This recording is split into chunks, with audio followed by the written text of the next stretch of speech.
সদৌ ছাত্ৰ সন্থা বৰপেটা জিলা সমিতি কোচনি মহিলা সমিতি চিলাইখানা আৰু গুৱাহাটী ভাৱনা আঞ্চলিক কোচনি ছাত্ৰ সন্থা আৰু লগতে ৰাইজৰ সহযোগত প্ৰতি বছৰ দৰে এইবেলি আমি পোষণ উৎসৱ উদযাপন বৰপেটা জিলাৰ অন্তৰ্গত বাহাবাৰীত দুদিনীয়া বৰ্ণাঢ্য কাৰ্যসূচীৰে পাতিবলৈ ওলাইছোঁ।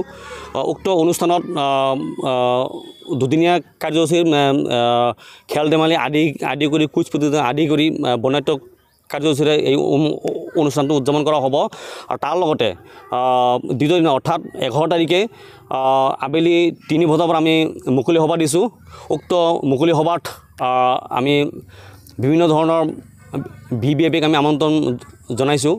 আৰু তাৰ লগতে সন্ধিয়া 8 বজাত আমি সাংস্কৃতিক সন্ধিয়াৰ আয়োজন কৰিছোঁ। উক্ত সাংস্কৃতিক সন্ধিয়াত সকলো জাতি ধৰ্ম ভাষা বৰ্ণ নিৰ্বিশেষে সকলোকে আমি আমাৰ এই অনুষ্ঠানত উপস্থিত হ'বলৈ আমি উদযাপন সমিতিৰ পৰা লগতে কোনো ছাত্ৰ সন্থাৰ পৰা আমি অনুৰোধ জনাইছোঁ। ধন্যবাদ।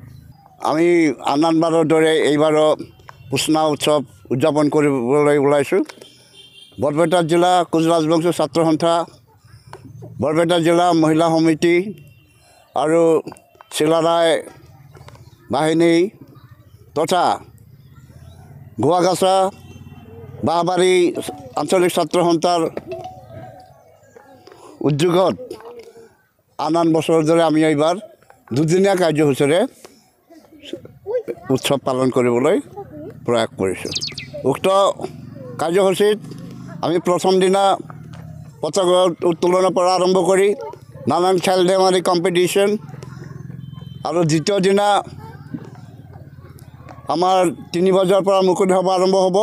এই মুকলি সভাত উপস্থিত থাকিব সন্মানীয়